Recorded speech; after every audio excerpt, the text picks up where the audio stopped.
Hello and welcome back. Through UAPA 1967, cases can be investigated by both state police and NIA. क्या ये बात सही है? हाँ, UAPA 1967 के तहत अगर कोई भी केस आता है ना, तो वो दोनों स्टेट पुलिस और NIA दोनों ही इन्वेस्टिगेट कर सकते हैं. So through UAPA 1967, cases can be investigated by both state police and NIA. So this statement is true. UAPA gives two powers to centers. UAPA जो है वो सेंटर को दो पावर देता है. पहला, to prohibit the use of funds of an unlawful association, तो पहला पावर देता है कि पैसा रोक दो, और दूसरा to notify places used for the purpose of unlawful association, और दूसरा पावर देता है कि कोई भी प्लेसेस को नोटिफाई कर देता है कि यहाँ पे अनलॉफुल एक्टिविटीज़ हो रही है. तो यूएपीए जो है वो सेंटर को दो पावर देता है, एक तो पैसा रोक दो और दूसरा कि जगह आइडेंटिफाई करो. So through UAPA 1967 cases can be investigated by both state police and NIA. So this statement is true. UAPA gives two powers to centers. First, to prohibit the use of funds of an unlawful association, and second, to notify places used for the purpose of an unlawful association.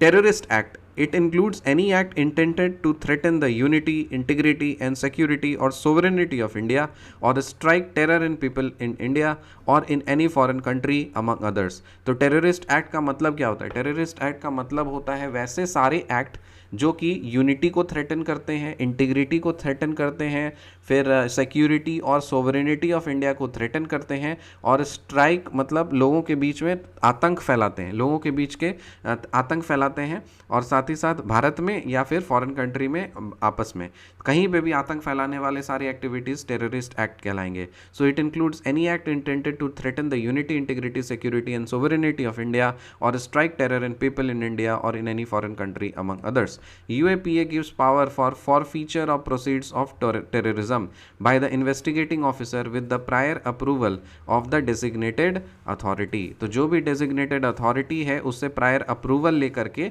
आप ये UAPA जो है ये power देता है, जो भी investigating officer है उसको पावर देता है कि जिसके अगेंस्ट में ये केसेस है या जिसके अगेंस्ट पे शक है तो उसके सारे प्रॉपर्टीज़ को जब्त कर सकता है. सो मतलब प्रॉपर्टीज़ उसको जब्त कर सकता है कि उससे कोई भी शक होता है कि इससे टेररिज्म हो रहा है तो उसको जब्त कर सकता है. तो ये पावर देता है UAPA. So UAPA gives power for forfeiture. Forfeiture का मतलब होता है जब्त कर लेना.